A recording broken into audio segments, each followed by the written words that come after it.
예, 안녕하십니까. 이제 시작하도록 하겠습니다. 회계정보 학회 두 번째 세션 10시 반부터 시작인데, 사무국장을 맡고 있는 동아대학교 정연욱입니다. 두 번째 세션 자장은 고려대 유승원 교수님이 맡아주시기로 하셨는데, 유승원 교수님한테 마이크 넘기고 시작하도록 하겠습니다. 네, 안녕하십니까. 고려대학교 유승원입니다. 두 번째 세션 과장을 맡게 됐습니다. 전 세션하고 마찬가지로 발표 한 18분 정도 하시고, 그리고 나머지 한 7분 정도 디스커션을 하면 될 것 같아요.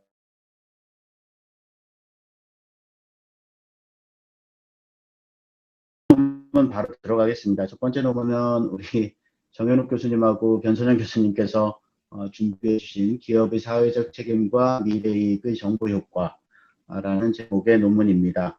발표는 정 교수님이 하시나요?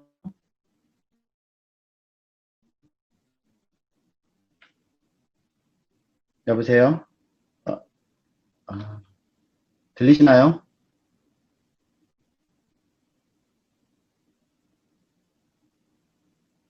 정현욱 교수님, 제가 안 들리는데.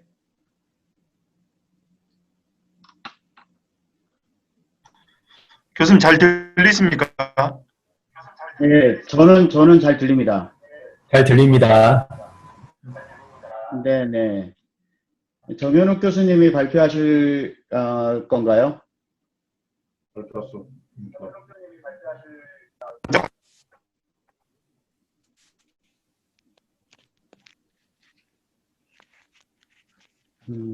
김경수 교수님, 제 말씀 들리시죠?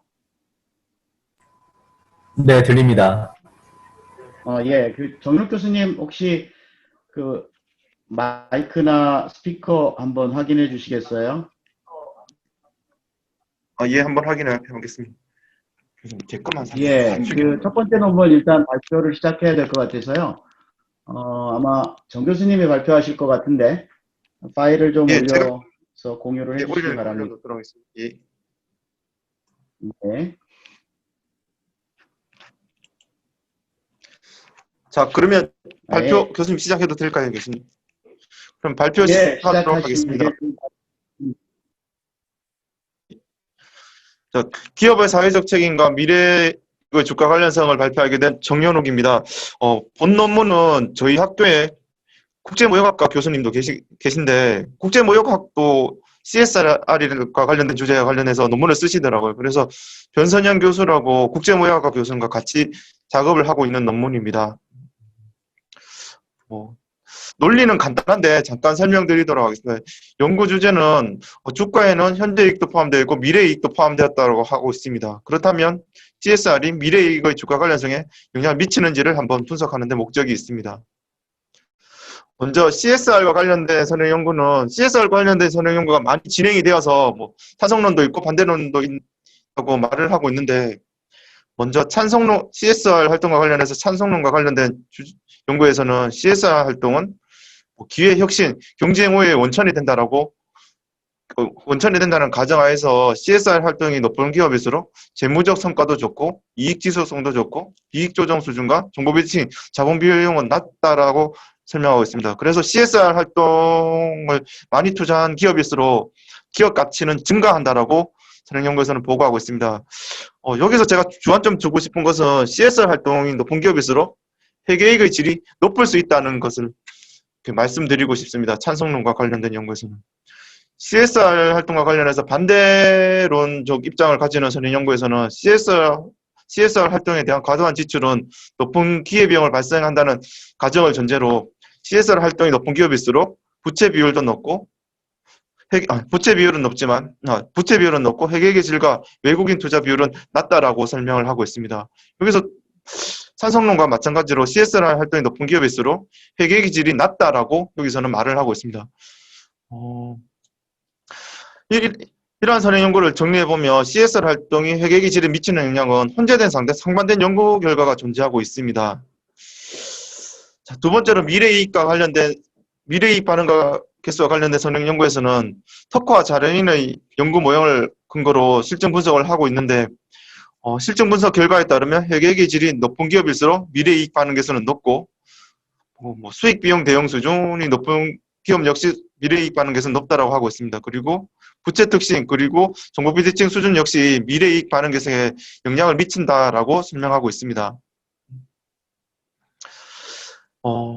CSR 활동과 관련해서는 찬성론적 입장과 반대론적 입장이 있기 때문에 본 연구에서는 CSR 활동이 높은 기업의 미래이익 주가 관련성은 CSR 활동이 낮은 기업의 미래이익의 주가 관련성과 차이가 없을 것이라는 기무 가설을 설정하고 실증 분석을 수행해 보았습니다. 실증 분석 모형은 가설 검증 모형처럼 제시되어 있는데 여기서 베타8이 가설 검증 개수입니다. 베타8이 양의 값을 나타내면 CSR 활동이 미래이익의 주가 관련성을 높이는 것으로 해석할 수 있고 음의 값을 나타내면 CSR 활동이 미래이익의 주가 관련성을 낮추는 것으로 해석할 수 있을 것입니다. 표본 기간은 2007년부터 2017년까지입니다. 표본 기간 이렇게 생각, 총 토탈 표본은 1,900개 정도가 나타났습니다. 자, 기술 통계량에서는 기술 통계량에서는 그렇게 차이 나는 특이점이 없는 것으로 나타났습니다. 그리고 상관관계 분석 결과인데 여기서 관심 있게 보여야 될 변수가 CSR인데 CSR과 RT라고 표현되어 있는데 주가와 관련해서는 양의 상관관계를 나타내고 있습니다. 근데 이 결과는 통계 변수가 통제된 결과가 아니기 때문에 잠시만 화면이 조금 이상하게 돼가서요. 통제된 결과가 아니기 때문에 실증 분석 결과는 표 4번과 같습니다. 표 4번을 보면 베타8의 값을 보시면 모형 2와 모형 3의 결과를 보시면 되는데 모두 양의 값을 나타내고 있습니다. 이는 CSR 활동이 높은 기업일수록 미래이익의 주가 관련성은 증가하는 것으로 해석할 수 있을 것입니다. 화면 부분가 꺼져 있습니다. 예, 한 번 더 하겠습니다.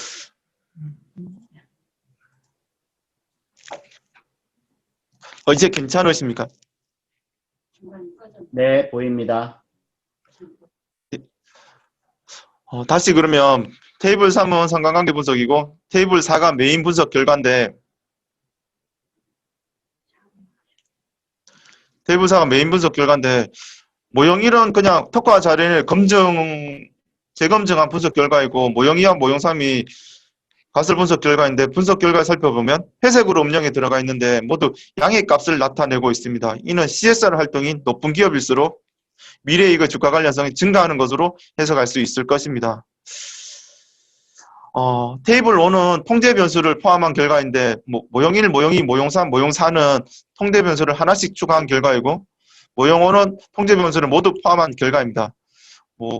실증 분석 추가 분석 결과를 살펴보면 모두 양의 값을 나타내고 있습니다. 이는 CSR 활동이 높은 기업일수록 미래이익의 주가 정보성이 증가하는 것으로 해석할 수 있을 것입니다. 추가 분석으로 제가 이렇게 한번 해봤는데 우수한 기업 지배구조, 취약한 지배구조에 따라 CSR 활동이 미래이익의 주가 관련성에 미치는 영향은 상반될 것으로 판단돼서 기업 지배구조가 좋은 기업과 나쁜 기업을 나눠서 추가 분석을 실시해 보았습니다. 테이블 6번의 패널 A는 지배구조가 우수한 기업을 대상으로 분석한 결과인데 베타8의 값은 모두 양의 값을 나타내고 있습니다. 그리고 패널 B는 지배구조가 취약한 기업을 대상으로 분석한 결과인데 패널 B의 같은 경우에는 유의성이 조금 낮아지기는 했지만 모두 양의 관련성을 가지는 것으로 나타나고 있습니다. 따라서 본 연구의 추가 분석 결과에 따르면 CSR 활동이 높은 기업일수록 미래이익의 주가 관련성은 증가하는 것으로 해석할 수 있을 것입니다. 결론을 정리해보면 CSR 활동이 높은 기업일수록 미래이익의 주가 관련성이 높아지는 것으로 나타나고 있습니다. 그리고 투자자들은 CSR 활동을 주가에 긍정적으로 반영하고 있는 것으로 판단되어집니다. 그리고 본 연구의 기여점은 CSR 활동과 관련된 연구가 혼재된 상태에서 CSR 활동이 주가에 긍정적인 영향을 미칠 수 있다는 자료를 제시한다는 점에서 기여점이 있을 것으로 판단되어집니다. 그리고 한계점으로는 CSR 활동을 명시적으로 나타낸 값만 사용했는데 우리나라 기업 같은 경우 묵시적으로 CSR 활동을 한 것으로 판단되어집니다. 이런 묵시적인 값들이 연구 결과에 포함되지 않은 한계점이 있는 것으로 판단되어집니다. 예, 이상입니다. 네. 그 첫 번째 세션과 마찬가지로 발표를 굉장히 빨리 아주 그 요약해서 해주시는 바람에 시간이 저희가 많이 남았습니다. 앞으로 한 15분 정도의 시간이 남아있는데요. 지금 온라인으로 접속해 주신 분들 중에서 논문과 관련한 질문 있으시면 질문해 주시기 바랍니다.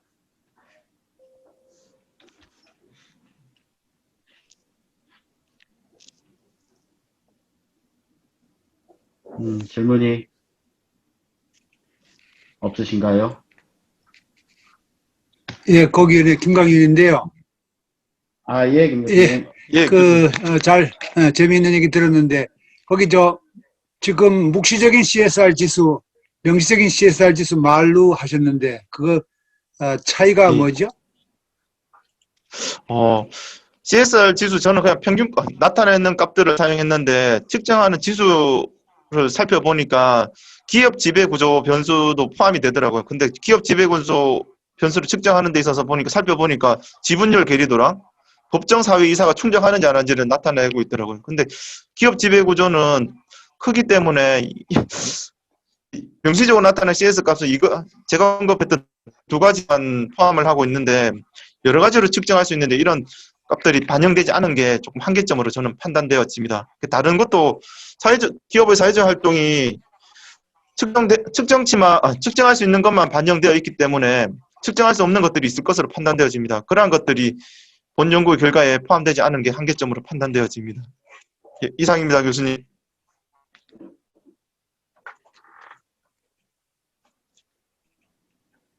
네. 혹시 다른 질문 또 있으신가요? 채팅이 들어왔네요. 채팅.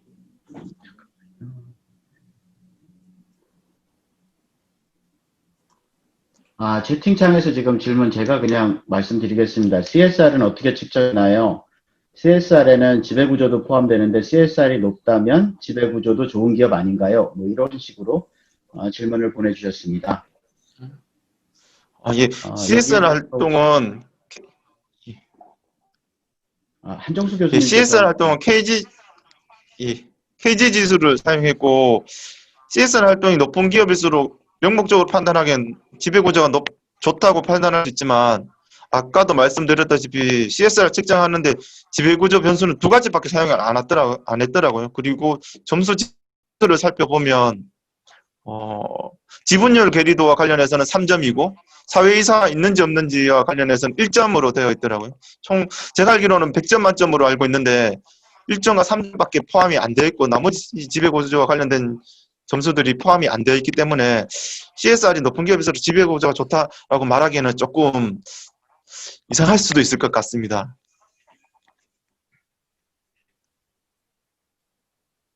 한 교수님 답이 됐는지 모르겠습니다. 혹시 부족하면 또 채팅으로 말씀해 주시기 바랍니다. 일단 다른 질문 혹시 있으신가요? 저희가 시간 여유가 좀 있어서. 네, 한 교수님은 다른 질문은 없으신 것 같고요. 제가 그냥 한 가지만 그냥 붙이겠습니다. 원래 이 CSR 논문들을 이렇게 보다 보면 항상 궁금한 게 CSR을 하면 어카운팅이 다이렉트리 좋아진다는 아닌 것 같고요. 뭔가 CSR을 하는 기업들의 특성이 회계적인 지표들에 영향을 미친다 이런 식의 논리라고 저는 보고 있거든요. 그래서 CSR을 하면 직접 뭐 어닝스 퀄리티가 좋아진다 다이렉트리 그런 거는 아니고 CSR을 하는 기업은 좋은 기업이니까 어닝스 퀄리티가 좋다 뭐 이런 식의 이제 논리적인 것 같아요. 그 얘기는 결국은 회사의 특성에 따라서 CSR이 이 회계 지표에 미치는 영향이 좀 다르다 뭐 이렇게 볼 수 있다는 얘기인데요. 그런 면에서 아까 보시면 이제 지배구조 테스트를 하셨잖아요. 그런데 말씀 안 하신 것 중에 논문에는 있는데 이 빅펌, 스몰펌 가지고 이렇게 나누셔서 하신 결과가 있어요. 그래서 이것도 재미있지 않을까. 그러니까 뭐 큰 기업은 돈이 있어서 CSR을 한다 이런 의미도 있지만 큰 기업은 사회적으로 노출 빈도가 크기 때문에 CSR 같은 것을 통해서 사회적인 그런 프레셔를 좀 덜어내고자 하는 노력 이런 것도 있을 수 있거든요. 뭐 옛날에 얘기했던 폴리티컬 프레셔 때문에 큰 기업들은 뭐 이런 얘기들이 있었지 않습니까? 뭐 이런 식의 논의를 통해서 이렇게 CSR과 그 다음에 회계 지표와의 영향에 대해서 다른 해석, 다른 테스트를 전개하면 어떨까, 뭐 이런 생각이 좀 들었습니다. 그래서 뭐 모든 사람이 다 CSR을 하면 회계 지표가 어떻게 된다 이런 것보다 이 조건의 회사가 CSR을 하면 회계 지표가 좋아지고 다른 특성을 가진 기업들은 별 의미가 없고 뭐 이런 식의 그런 식의 이제 익스텐션을 좀 해주시면 논문이 좀 더 다른 논문을 하셔도 좋고요. 더 좋아지지 않을까 이런 생각을 좀 해봤습니다. 예, 그냥 셀렉션입니다. 네. 예, 교수님 말씀하신 거 반영해서 진행하도록 하겠습니다, 교수님. 고맙습니다. 네. 혹시 다른 분들 또 질문 있으신가요?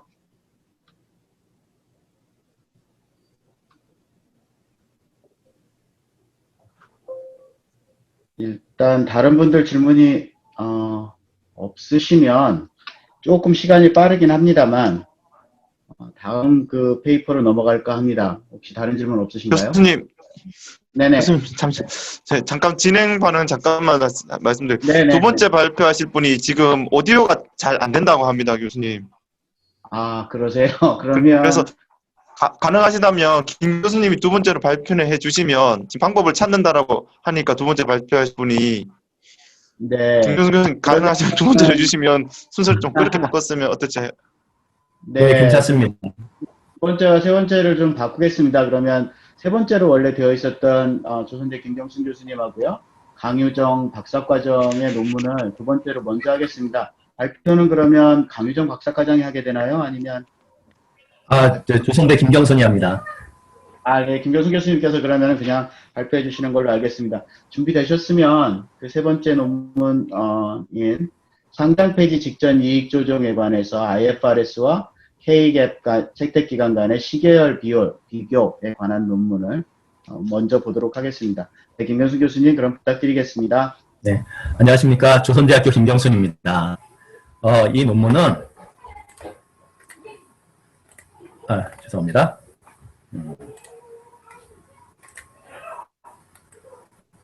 상장 폐지 직전 이익 조정이 IFRS 기간과 K갭 채택 기간 간에 시계열적인 차이가 있는지를 비교하는 논문입니다. 먼저 연구 목적을 말씀드리면 상장 폐지 직전 이익 조정의 강도가 K갭과 IFRS 적용 기간 간의 차이가 있는지를 조사합니다. 이러한 조사를 통해서 이익 조정 동기가 높은 상황에서 한국에서 IFRS 채택이 기회주의적 이익 조정을 확대 또는 축소하는지를 검증하는 것을 주요한 목적으로 하고 연구를 진행을 했습니다. 먼저 연구 배경에 대해서 말씀드리면 이 원칙 중심 IFRS가 경영자 재량권에 미치는 효과에 대해서는 논쟁이 있습니다. 개념적으로는 이러한 IFRS가 경영자의 재량권을 축소한다라는 그러한 주장들도 있고 또 실무적으로 이러한 IFRS가 경영자의 재량권을 확대한다라는 그러한 주장이 있습니다. 먼저 이러한 개념적 측면에서 살펴보면 원칙 중심 회계 기준은 이 경제적 실질에 부합하는 회계 처리 방법을 적용하는 것이 기본적인 원칙입니다. 그렇기 때문에 선택 가능한 대안적인 회계 처리 적용을 기준에서 배제하고 있습니다. 이러한 그 개념적인 측면 때문에 IFRS 원칙 중심 회계 기준 같은 경우에는 회계 선택권의 그 재량권을 원천적으로 제한하고 있다는 특징이 있기 때문에 개념적으로는 이런 IFRS가 도입되면 경영자의 기회주의적 이익 조정의 범위를 축소해서 회계 품질이 향상될 수 있을 거라고 생각하고 있습니다. 그런데 문제는 개념적이 아니라 이제 그 실제로 시행하게 되면서 발생하는 실무적인 여러 가지 문제점들이 발생하겠죠. 첫 번째는 이런 IFRS가 그 세부적인 이행 지침을 하지 않고 있고 또 복잡한 사업 구조를 갖는 기업 같은 경우에는 원칙적인 회계 처리 방법이 무엇인지에 대한 그런 모호성도 역시 존재할 수밖에 없습니다. 이러한 실무적 문제 때문에 이 경영자의 어떤 실무적 판단이 보다 증가할 수 있다는 이런 문제점이 있고 이러한 실무적 유연성의 증가는 경영자가 기회주의적 이익 조정을 증가시킬 수 있는 그런 원천이 될 수 있고 따라서 회계 품질이 감소할 위험도 있다고 지적하고 있습니다. 이러한 이유 때문에 많은 해외 선행 연구에서도 이런 IFRS가 경영자 재량권에 어떠한 영향을 미치는지에 대한 연구들을 하고 있었습니다. 본 연구도 그러한 관점에서 진행을 했는데 기존 연구하고 좀 차이가 있다는 것은 본 연구 같은 경우에는 이익 조정 동기가 큰 상황을 전제로 해서 이러한 상황에서 이런 IFRS의 도입이 경영자가 실무적 재량권을 이용해서 기회주의적 목적으로 악용할 가능성을 더 확대시키는지를 조사하였습니다. 특히 이러한 이익 조정 동기가 큰 상황에 대한 조건을 상장 폐지 위험에 놓인 기업으로 설정을 했고요. 그리고 기회주의적 목적에 해당하는 것은 상장 폐지 요건을 회피할 목적으로 상향 이익 조정하는지를 살펴봄으로써 이런 경영자의 이익 조정 동기가 큰 상황에서 IFRS가 악용될 수 있는지 이런 내용들을 한번 살펴보고 있습니다. 그래서 본 연구의 차별성을 말씀드리면 강한 이익 조정을 갖는 사건을 이용해서 원칙 중심 회계 기준의 효과성을 검증하고 있다는 점에서 기존 연구하고 차별성을 가지고 있습니다.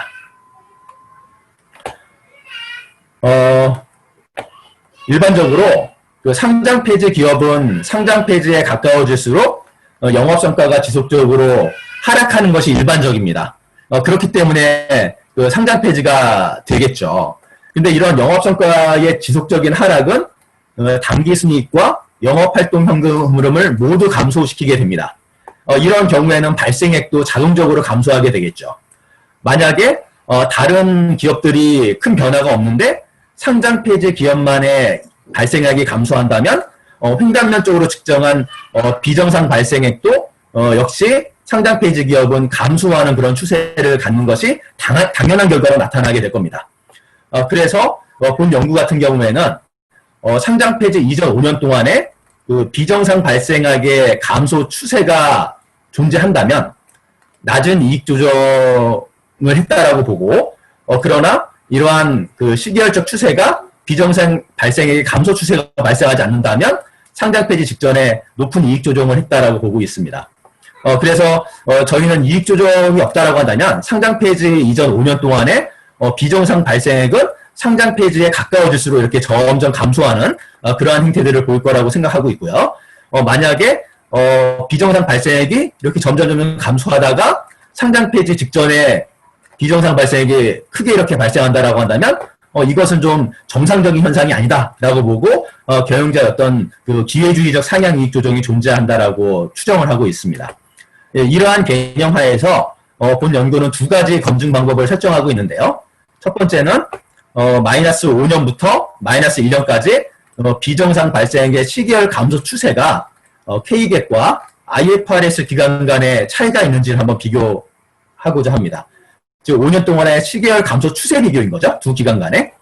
두 번째는 T-1년도만을 설정해서 T-1년도의 재량적 발생액의 크기가 K갭 기간과 IFRS 기간 간의 차이가 있는지를 비교하는 두 가지 분석 방법을 동시에 시행하고 있습니다.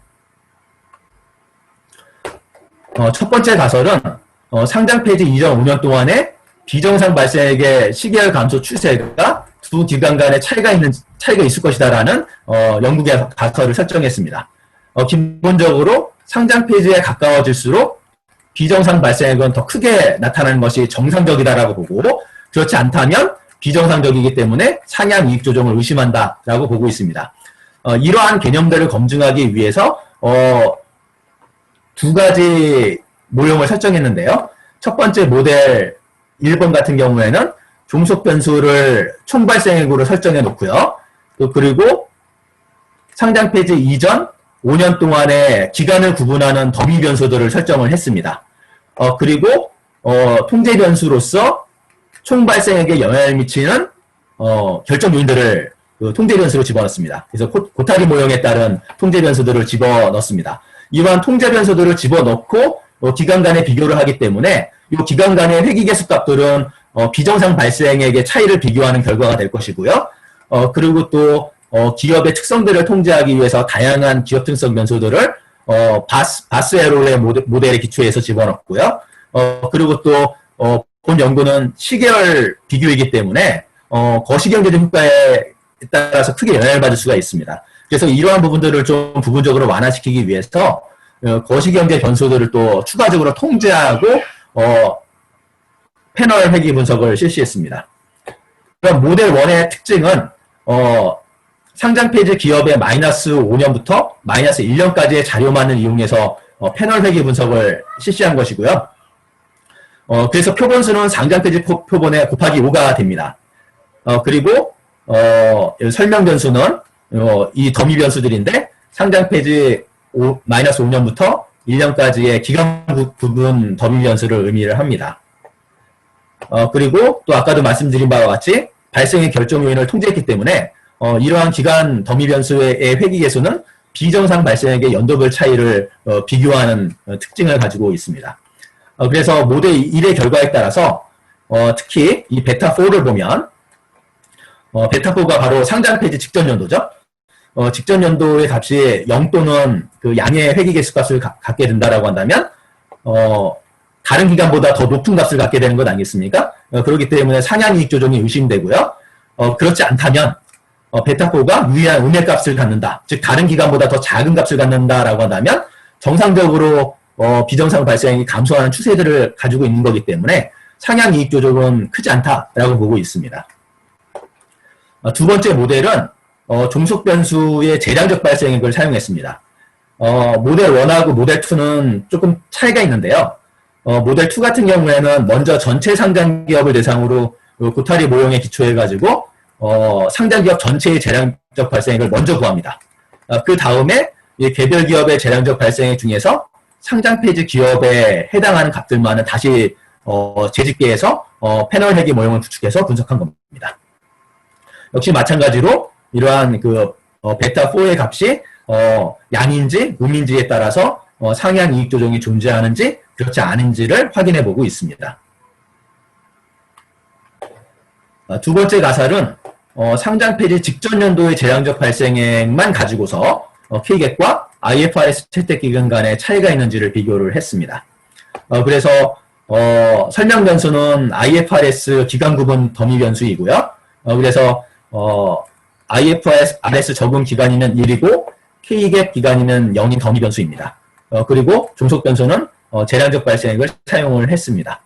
따라서 이러한 베타1의 값이 양의 값이 나온다라고 한다면 IFRS 기간이 K갭 기간보다 상장 폐지 직전 연도의 상향 이익 조정이 더 크다라는 것을 의미하고 있습니다.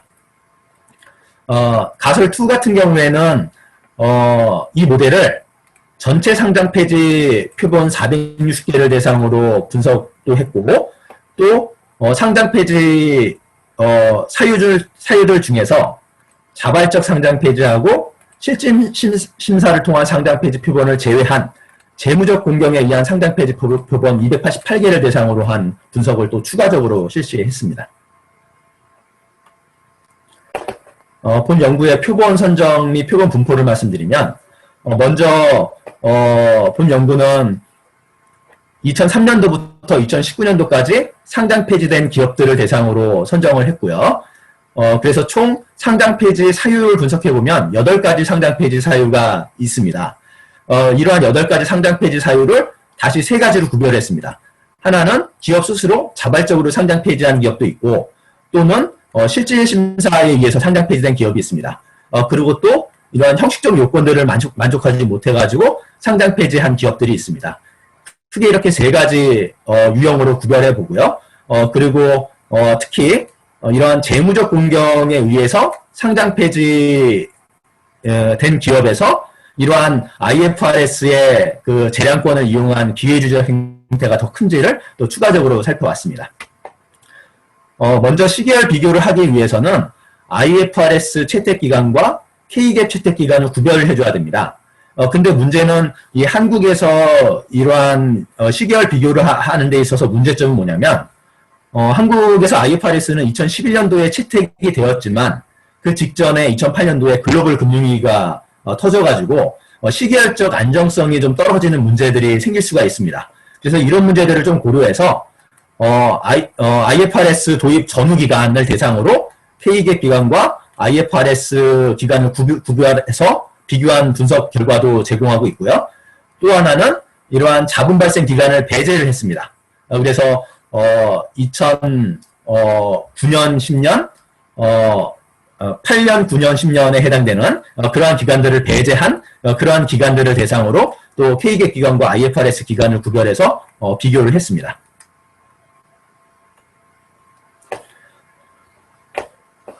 테이블 3은 그 기술 통계와 관련된 내용인데요. 첫 번째는 전체 표본을 대상으로 상장 폐지 이전 5년 동안의 영업 관련 변수와 발생액, 비정상 발생액의 시계열 추세들을 나타낸 겁니다. 쭉 보시면 영업 관련 변수들은 상장 폐지에 가까워질수록 점점 악화되는 것을 확인해 볼 수 있고요. 이런 영업 관련 변수가 악화가 된다고 한다면 발생액도 자연스럽게 감소되는 이렇게 추세를 보이게 됩니다. 그리고 또 정상적이다라고 한다면 발생액이 다른 기업들은 변화가 없는데 상장 폐지 기업만 감소한다면 역시 횡단면적으로 추정한 재량적 발생액도 역시 감소하는 추세들을 보이게 될 겁니다. 그래서 전체 표본으로 보게 된다라고 한다면 상장 폐지에 가까워질수록 이러한 비정상 발생액이 자연적으로 이렇게 감소되고 있는 추세들을 확인해 볼 수가 있습니다. 그런데 이러한 K갭 적용 기간하고 IFRS 적용 기간으로 기간을 구별해서 살펴봤을 때는 그 결과가 좀 상이합니다. K갭 기간 같은 경우에는 발생액이든 비정상 발생액이든 모두 상장 폐지에 가까워질수록 그 감소하는 추세들을 보이고 있었는데요. 그러나 IFRS 적용 기간에서는 발생액은 상장 폐지 직전에 점점 감소하고 있지만 재량적 발생액은 점점 감소하다가 상장 폐지 직전 연도에 굉장히 크게 증가합니다. 다른 기간과 비교해 봤을 때. 그렇기 때문에 바로 이러한 IFRS 적용 기간에서 상장 폐지 직전에 다른 기업들보다 이익을 상향 조정하는 행태가 존재하는 것 아닌가라고 이러한 상향 조정 행태가 의심되고 있습니다. 이런 것들을 통계적으로 비교하기 위해서 모델 1과 모델 2에 따라서 상장 폐지 이전 5년 동안의 연도별 비정상 발생액을 비교를 한번 해봤습니다. 그래서 표본을 K갭 표본과 IFRS 표본으로 나눠서 봤는데요. 모델 1에서는 K갭 기간에서는 역시 상장 폐지 직전 연도의 비정상 발생액이 가장 작게 나타났고요. 그러나 IFRS 표본에서는 이전과 큰 차이를 보이지 않는다는 결과가 나왔습니다. 종속 변수를 재량적 발생을 사용한 모델 2에서도 역시 K갭 표본에서는 상장 폐지 직전에 가장 작은 값이 나오지만 IFRS에서는 역시 이전하고 차이가 없는 결과가 나오고 있습니다. 상장 폐지 직전에 비정상 발생이 감소하는 게 당연한 결과다라고 했을 때 IFRS 기간에서는 그 당연한 결과가 나오지 않고 있는 거죠. 그렇기 때문에 바로 이러한 상향 이익 조정 행태가 강할 가능성이 있다라고 보여주고 있고요. 그러한 것들을 지지하고 있는 그러한 결과들을 보여주고 있습니다. 다음 테이블은 상장 폐지 직전 연도의 이익 조정을 K갭과 IFRS 기간 간의 비교를 한 겁니다. 그래서 종속 변수의 DA는 상장 폐지 직전 연도의 재량적 발생액이고요. IFRS 더미는 IFRS면 1, K갭 기간이면 0으로 코딩한 더미 변수입니다. 분석 결과를 살펴보면 IFRS 더미 변수의 회귀 개수 값은 모두 통계적으로 유의한 양의 값이 나오는 것을 확인해 볼 수 있습니다. 이러한 결과는 상장 폐지 직전 연도의 상향 이익 조정이 IFRS 기간이 K갭 기간보다 유의하게 크다는 것을 확인해 볼 수 있습니다. 테이블 8은 자진 상장 폐지와 실질 심사 후 상장 폐지된 기업을 배제한 표본을 대상으로 분석했습니다. 다시 말해서 재무적 공경 사유로 상장 폐지한 기업만을 가지고서 다시 한번 분석을 한번 해본 거죠. 그랬더니 역시 유의하게 양의 값을 보이는 것을 확인해 볼 수 있고요. 그리고 회귀 개수 값은 앞에 전 테이블에 비해서 더 강화되는 것을 확인해 볼 수 있습니다. 그렇기 때문에 이러한 재무 공경 사유로 상장 폐지된 기업에서 이 IFRS의 양의 값이 더 크게 나타난다는 것을 확인해 볼 수가 있습니다. 그리고 추가 분석으로서 상장 폐지 이전 3년 동안의 DA를 누적한 결과를 가지고도 비교를 한번 해보았는데요. 역시 동일하게 베타 1의 회귀 개수 값은 양의 값을 보인다는 것을 확인해 볼 수 있었습니다.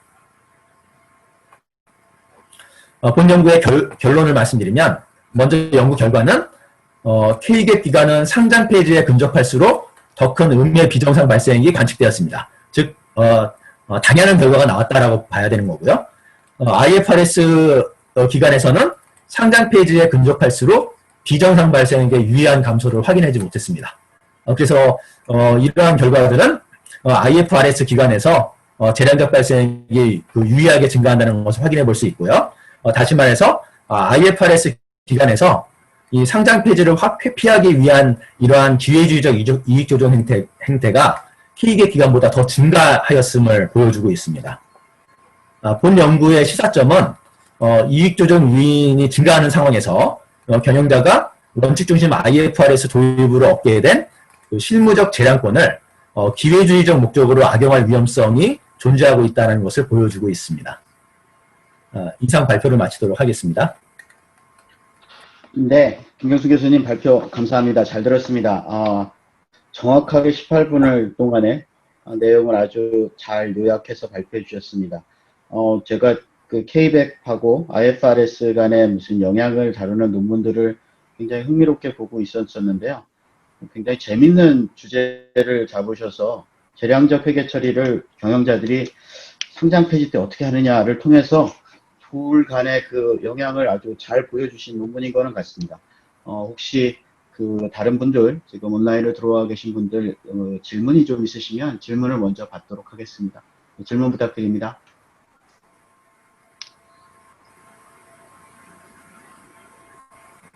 네, 제가 한 말씀 드리겠습니다. 네, 이현 교수님. 아주 IFRS가 도입된 지 상당 기간이 지났는데, 다양한 그 효과에 대해서 연구가 그동안 있었고, 오늘 또 발표해 주시는 그 논문은 굉장히 깊게 들어가서 그 효과를 검증한 그런 의미가 있는 연구라고 생각합니다. 그래서 저는 그 연구 방법론 그런 것은 아주 굉장히 정교하게 접근해 주셔서 거기에 대해서는 아주 굉장히 의미가 있다고 생각되고요. 다만 그 시사점과 관련돼서 IFRS를 우리가 채택해서 코리아 디스카운트를 감소시키고 어떤 베니핏이 더 크다고 생각돼서 도입을 했고, 이건 거스를 수 없는 그런 추세로 전 세계에 대부분의 나라들이 채택돼 쓰고 있는데, 그런 어떤 부작용이 있다면은 그것을 지금 국내에서도 다양한 제도적 개선이 있었고, 회계제도와 관련된 감독기관의 역할이 더 강화되고 있는 그런 상황인데, 이 시사점 관점에서 이 IFRS가 원래 의도한 대로의 목적을 달성하기 위한 목적 적합한 정보로서의 더 효과를 높이고 기회주의적인 행태를 낮추기 위해서 감독기관의 역할이라든가 또는 그 외부감사 또는 내부감사의 역할과 관련된 좀 의견을 제시를 해주시면은 훨씬 더 이 시사점으로서 우리가 잘 와닿지 않을까 그런 생각을 좀 해봤습니다. 그런 내용 간단하게 말씀드렸습니다. 좋은 말씀 감사드립니다. 역시 이호영 교수님 의견에 동의하고요. 이 IFRS의 사실 기준상의 문제보다는 이러한 IFRS를 적용하는 국가의 정보 환경이 더 중요하다라고 생각을 하거든요. 결국은 이런 IFRS를 경영자가 정말 원래의 목적에 따라서 제대로 사용할 수 있게 사회적인 어떤 감시 시스템이나 내부적인 통제 시스템들을 강화시켜야지 이것이 효율성이 있는데, 그러한 정보 환경이 따라주지 못하는 상태에서 이런 IFRS가 도입이 된다라고 한다면 오히려 부정적 효과가 증가된다라는 해외 연구 결과들도 존재하고 있다는 것을 알고 있습니다. 그래서 저도 역시 최근에 이러한 문제 때문에 한국의 규제기관에서 이러한 좀 정보 환경에 대한 부분들을 좀 강화시키기 위해서 규제를 좀 강화하고 있는 그런 추세들이 있습니다. 그런 추세가 일시적으로 우리나라에서 필요하지 않을까라는 그런 의견에 저는 동의하는 편이고요. 그런 부분들을 논문의 시사점으로 잘 담도록 하겠습니다. 네, 감사합니다. 다음 질문 혹시 있으시면 질문 부탁드리겠습니다. 네, 김광현입니다. 네, 김광현 교수님. 안녕하십니까? 네, 공부를 잘했네요. 재미있는 연구, 그리고 또 시사점을 좀 더 발굴해낸다는 그런 관점에서 좋은 연구 같습니다. 다만 제가 하나 이제 도와드리고 싶은 것은 지금 이제 그 논문 제목을 보고 그 다음에 각종 테이블을 보면서 공통되는 점이 이게 부제에서 보듯이 IFRS와 K갭 채택 기간 간의 시계를 비교라고 이렇게 해서 그거를 A와 B를 비교했잖아요.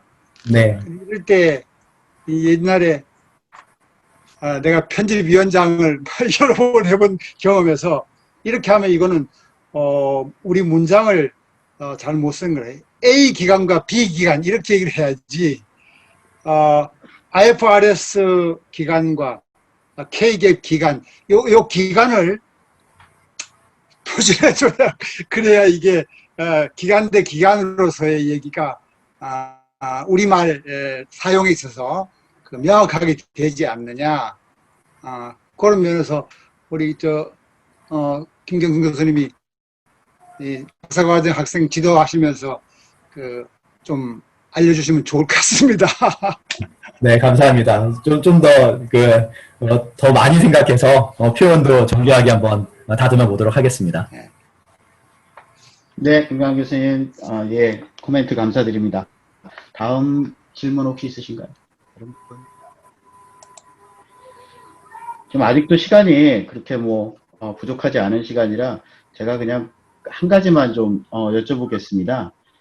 이 논문이 사실은 이제 재밌는 게 기회주의적인 행태가 나올 수밖에 없는 아주 극단적인 상황을 지금 보시면서 그러면서 이제 K갭보다 IFRS가 재량적인 회계 처리를 더 이용하는 그런 행태가 나온다 이러면서 이제 논문의 결론이 나오거든요. 그러니까 결국은 제 이해한 게 맞는지를 좀 확인하고 싶은 게 이제 평소에 이 정도의 기회주의적인 행태가 나오지 않는 일반적인 상황이라면 둘 사이에 큰 차이가 나지 않거나 기존의 논문들이 말하듯이 IFRS가 더 나을 수도 있는데 이런 기회적인 행태가 나올 수밖에 없는 아주 극단적인 상황에 오면 결국 이 재량성이라는 것이 문제를 일으킨다. 이런 식으로 저희가 이렇게 해석할 수 있을지 그런 게 사실은 이 논문의 굉장히 큰 포인트라는 생각이 들어서 확인을 좀 하고 싶어서 질문을 네, 드립니다. 맞습니다. 그러니까 저희 논문은 이 주제는 경영자의 이익 조정 동기가 매우 강한 상황이라는 전제하에서 나온 거죠. 그러니까 그런 전제 하에서 과거의 K갭과 IFRS가 기회주의적으로 이용될 수 있는 가능성이 어떤 것이 더 크냐라는 부분이었습니다. 근데 K갭 같은 경우에는 기본적으로 규칙 중심이기 때문에 선택 가능한 그 대안적인 회계 처리 방법을 제공하고 있지 않습니까? 그러니까 그 범위 내에서는 부분적으로 이익 조정이 허용되는 것이죠. 그런데 IFRS는 원천적으로 그 선택적인 대안을 제공하고 있지 않기 때문에 다른 대안을 써서는 안 되는 것이고 경제적 실질에 맞는 것만 써야 되는 것이 원칙입니다.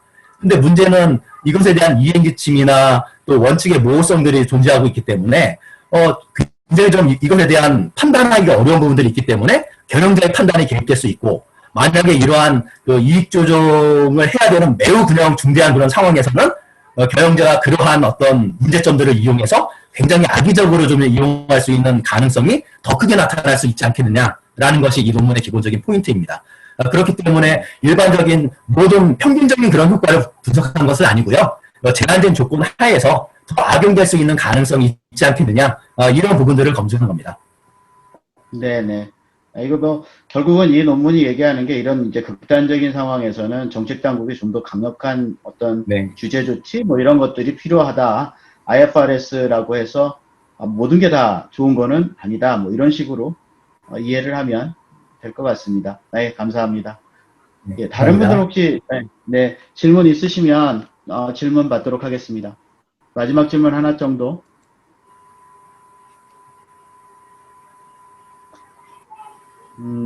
채팅도 없고 해서 질문은 더 이상 없으신 걸로 알겠습니다. 자, 그러면 오늘 김명순 교수님 발표 너무 감사합니다. 좋은 논문 잘 봤습니다. 고맙습니다. 감사합니다. 네. 그러면 아까 잠깐 그 오디오 문제로 저희가 넘어갔던 두 번째 논문을 하겠습니다. 근데 미리 좀 양해의 말씀을 드려야 되는 게 두 번째 논문의 오디오가 해결이 안 됐습니다. 그래서 발표를 안 할 수는 없다라는 생각이 들어서요. 본인이 발표자께서 그 파워포인트에 스크립트를 썼답니다.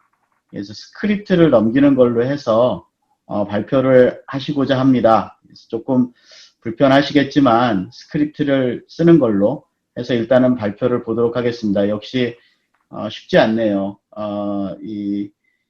역시 온라인은 이런 문제가 가끔씩 생기는 것 같습니다. 그래서 두 번째 논문을 일단은 스크립트로 진행을 해보도록 하겠습니다. 경북대학교의 배성호 교수와 그 다음에 경북대학교의 신수진 박사과정이 준비한 논문입니다. 사회적 가치와 사회적 책임과의 차이, 개념 및 측정 방법의 관점에서 라는 논문인데요.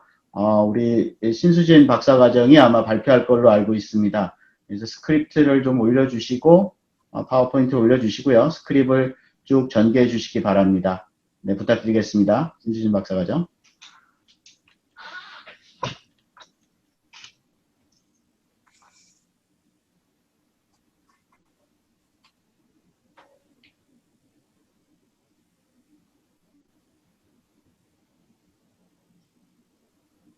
이거는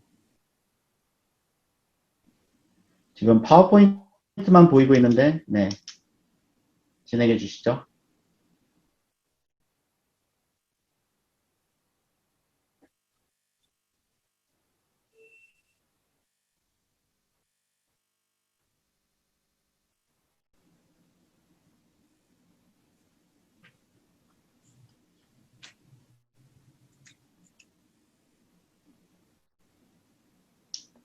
네, 신수진 박사과정 진행해 주시기 바랍니다.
신수진 박사과정 그 나레이션이 보이질 않습니다. 이렇게 하면 나레이션이 안 보여서요.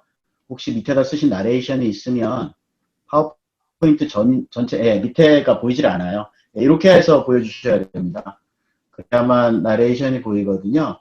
그래서, 목차 다음 페이지부터는, 거기, 일단은,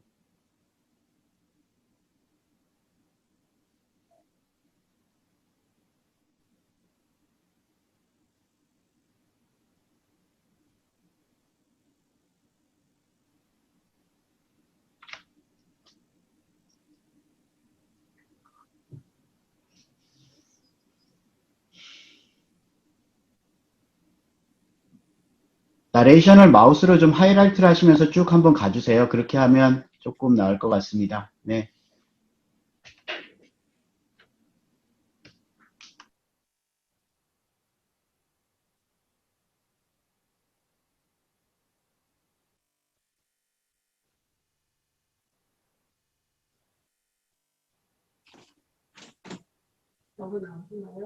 예,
우리 신수진 박사가 지금 화면에 얼굴이 나와 있는데요. 본인이 얼마나 이거 당황했을까 막 이게 됩니다. 온라인으로 하면서 목소리가 안 들리는 발표를 또 보게 되기는 했는데요. 어떻게 하겠습니까? 그 시스템이 안 돼서 아주 어렵게 한 것 같습니다. 지금 어차피 신수진 박사님이 대답을 못하기 때문에 질문을 하셔도 뭐 대답을 들을 수는 없는데, 혹시라도 코멘트가 좀 있으시면 해주시면 뭐 논문을 고치는 데 도움이 되지 않을까 싶습니다. 혹시 참여하신 분들 중에서 그냥 일반적인 코멘트가 있으시면 좀 해주시기 바랍니다. 네, 제가 뭐 간단한 코멘트 드리도록 하겠습니다. 오늘 그 발표해 주신 사회적 가치, 사회적 차이 관련된 굉장히 최근에 그 비계량 정보를 어떻게 계량할 것인가, 이러한 이슈로 사회적 관심이 높은 분야로 잘 정리해 주셔서 굉장히 의미가 있는 그런 연구라고 생각이 됩니다. 이제 우리 신수진 박사님께서도 언급해 주셨듯이 이러한 시도가 사실은 어제 오늘의 이야기는 아니고 이미 60년 전인 1957년도에 휴렛 패커드에서 코퍼레이트 시리즈십이라고 컨셉을 나오면서 시도를 했었고, 그 다음에 저희가 잘 알고 있는 1980년대 중반에 그 유지 이즈리 교수님이 트리플 버텀 라인 가지고 시도하고, 한때 그 관련된 연구들이 많이 진행된 걸 기억하고 있습니다. 그래서 그때 당시에 그런 관련 연구를 제가 본 기억이 나고, 그러다가 또 이게 시간이 지나면서 이 측정의 한계점에 부딪히게 되고 컨센서스가 없다 보니까는 여러 가지 어려움, 그러다 2000년대, 2010년대 중반 넘어가면서 다시 중요성이 대두되고 있는 상황인 것 같습니다. 그래서 항상 이게 이슈가 되는 게 이런 사회적 가치 측정과 관련된 이니셔티브라는 표현을 쓰더라고요. 다양한 국제 NGO 기구들이 그게 어떤 영리 컨설팅 회사에서 개발한 그런 컨셉도 있고 NGO에서 개발한 컨셉도 있는데, 제가 관련된 이제 연구에 좀 관심이 있어서 좀 잘 찾아봤습니다. 찾아보다 보니까 이게 100개가 넘더라고요. 이러한 측정 컨셉을 제시하는 데가. 그래서 100여 개의 이니셔티브에서 다양한 측정 방법 툴을 제시를 하고 있는데, 문제가 이제 공통적인 문제가 이거 같습니다. 보니까 각각의 그 이니셔티브 제시하는 측정 툴들의 퀄리티가 다 다르다는 거예요. 그래서 어떤 기관은 좀 정교하게 뭔가를 제시하고 프레임을, 어떤 NGO는 너무 이게 심플하게 이렇게 제시하고, 그 다음에 또 측정을 시도해서 이렇게 사례 발표를 하고 있는 걸 쭉 살펴보니까 문제는 비교 가능하지가 않다는 이슈요. 그래서 각각의 이니셔티브별로 제시하고 있는 그러한 방법론들이 서로 상호 비교 가능하지가 않은 그런 문제점 때문에 활용할 수가 좀 어려운 그런 측면. 그 다음에 마지막에 이제 우리 신 박사님이 언급하셨듯이 화폐 가치로 측정을 하는 것까지는 좋은데, 이게 구체적으로 어떤 논리적인 로직이 좀 너무 약해가지고 그 특정 어떤 지표가 파이낸셜 임팩트에 어떻게 연결되는지 논리적 설득력이 떨어지는 거예요. 그러다 보니까 이 세 가지 퀄리티가 다 다르고 비교 가능하지가 않고, 그 lack of financial impact라는 표현을 쓰더라고요. 파이낸셜 임팩트가 어떻게 이 측정과 연결시킬 수 있는지에 대해서 논리적 설득력이 떨어지다 보니까 지금도 여전히 한계에 있다는 그런 관점인데, 오늘 이렇게 SROI 관점이라든가 그런 측정 노력에 대해서 이렇게 설명을 해주셔가지고 굉장히 의미가 있다고 생각되면서, 동시에 이 논문과 관련돼서 조금 아까 제가 언급드린 그 이니셔티브별 그 퀄리티 어떤 차이가 있는지도 한번 조사해 주시면 좋겠다는 생각이 들고요. 그 다음에 이제 비교 가능성을 좀 제고하기 위해서 각 이니셔티브별 어떤 노력이 있으면 좀 좋지 않을까. 그 다음에 파이낸셜 임팩트는 저희 사실 연구자들의 목인 것 같습니다. 다양한 지표들을 개발해서 제시를 하고 있는데, 이런 이니셔티브의 한계점은 이러한 과학적인 연구를 할 수 있는 역량들이 아직은 안 되는 것 같아요. 그런 컨셉은 제시하지만 그리고 구체적으로 어떠한 실증 데이터를 가지고 분석해서 임플리케이션을 제시할 정도까지는 와 있지 않은 그런 거를 제가 볼 수 있었습니다. 그래서 저희 연구자들이 이제 우리 신수진 박사님, 배성호 교수님께서도 그런 관점에서 이렇게 하나의 이렇게 방법론 또는 이렇게 방향성에 대해서 좀 언급해 주시면은 좀 더 저에게 도움이 되지 않을까 생각을 해봤습니다. 이상입니다. 네, 이호영 교수님께서 워낙 광범위하게 이 논문과 관련된 주제에 대해서 잘 코멘트를 해주신 것 같습니다. 뭐 신수진 박사과정께서 참고하셔서 논문을 앞으로 개발하는 데 도움이 되기를 바라겠습니다. 다른 혹시 교수님들 혹은 참여분자들 여기서 발표 내용에 대해서 코멘트 있으신가요?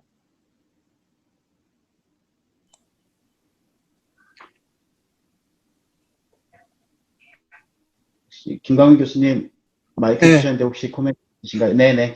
예, 혹시 다른 분, 말씀하실 분이 계시면은 제가, 양보하려고 이제 채팅창에만 지금 남겨놨는데, 다른 분이 없으시다면 제가 이제, 간단히 얘기를 하죠. 네. 일단, 이 CSR 관련해가지고는, 평소에 이제 관심을 가지고 있었고, 특히 제가 옛날 과거로 보면은 그 캐지 지수 지금 논문에서 저자가 인용을 했는데, 캐지 지수에 제가 거기에 직접 참여했고 그때 제가 커미티 체어를 맡았어요. 그래서 그걸 활용을 해봤기 때문에 늘 관심을 가지고 있습니다. 또 우리 회계 그 학문적으로 이제 그쪽에 그 기업의 사회적 가치, 사회적 책임, 요즘 사회적 가치까지 이제 나가니까요. 그 대기업도 이제 그거를 추구하는 그런 분위기고 해서 바람직하게 계속 주시를 해 왔습니다. 계속 연구를 특히 이번에 개념적인 면에서 접근을 지금 하고 있는 것 같아서 우리 젊은 후학이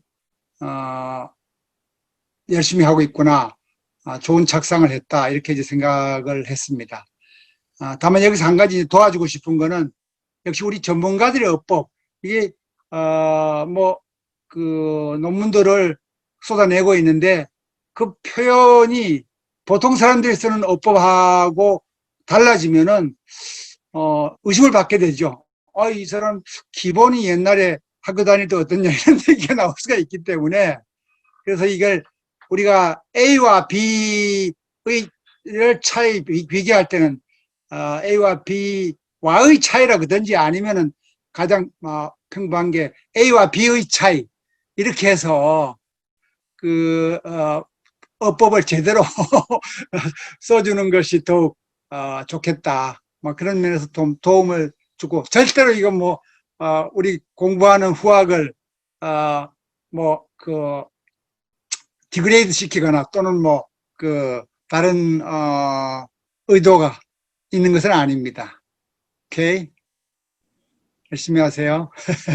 네, 아마 김광현 교수님 제목 얘기하신 것 같습니다. 네, 신수진 박사과정이 알아서 나중에 수정하시기 바라겠습니다. 네, 사회적 가치와 사회적 책임의 차이, 그렇게 하시죠. 네. 예, 감사합니다, 교수님. 다른 혹시 질문이나 코멘트 있으신가요? 네, 이렇게 저렇게 해서 마지막 논문까지 아마 발표가 끝난 것 같습니다.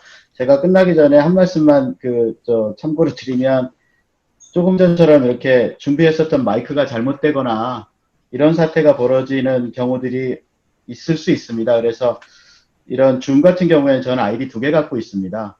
그래서 만약에 지금처럼 이렇게 컴퓨터 마이크가 안 되면 핸드폰으로 다른 아이디로 들어가서 말은 핸드폰으로 하고 그 다음에 발표는 이 컴퓨터로 하는 이런 방법을 쓰실 수가 있습니다.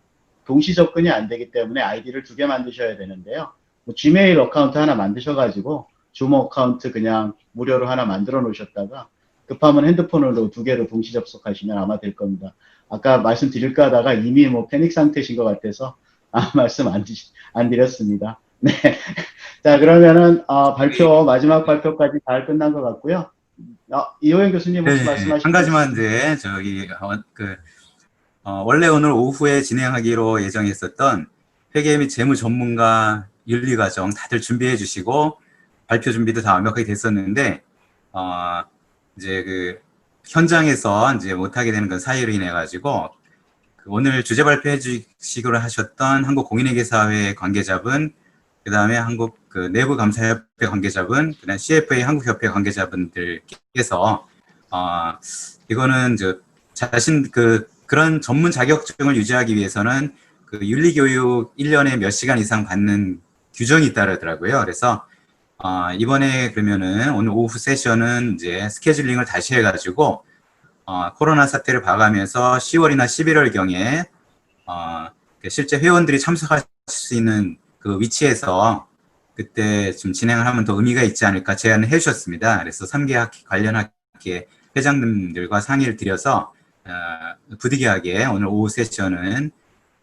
다시 그 추후에 다시 일정을 잡는 걸로 하고 진행을 하지 못하는 걸로 그렇게 양해를 부탁드리고 죄송하다는 말씀을 드리고 싶습니다. 네, 감사합니다. 네, 감사합니다. 일단 이것으로 오늘 오후 오후가 아니군요. 두 번째 세션의 논문 발표는 끝내도록 하겠습니다. 그래서 저는 이제 사회를 끝내고요. 우리 정현욱 교수님께 마이크 넘기겠습니다. 정 교수님. 예, 교수님 오늘 발표해 주신 세 분하고 자장을 맡아주신 유승원 교수님 대단히 감사드립니다. 감사의 박수 한번 보내드리도록 하겠습니다. 네, 유승원 교수님 수고하셨어요. 그리고 잠깐 사회 이망열 보시느라고. 회장님한테 마이크를 잠깐 넘기도록 하겠습니다.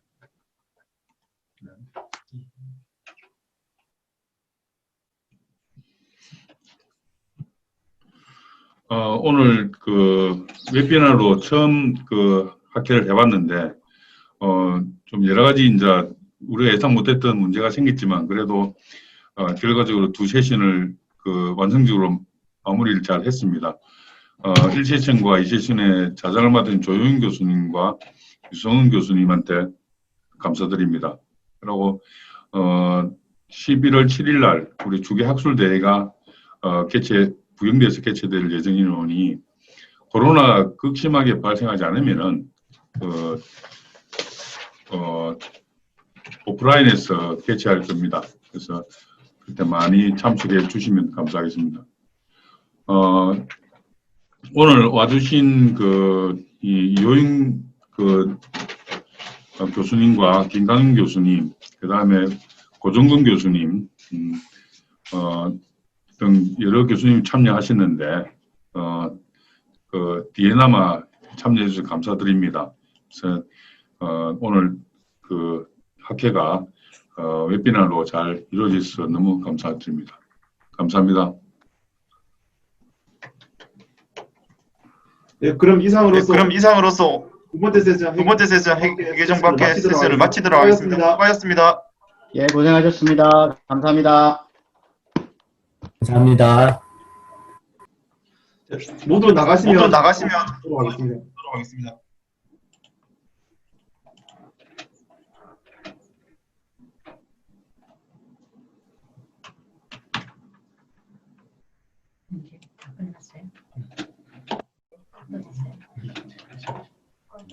인터넷. 교수님, 제 메일. 네, 마지막이요. 예.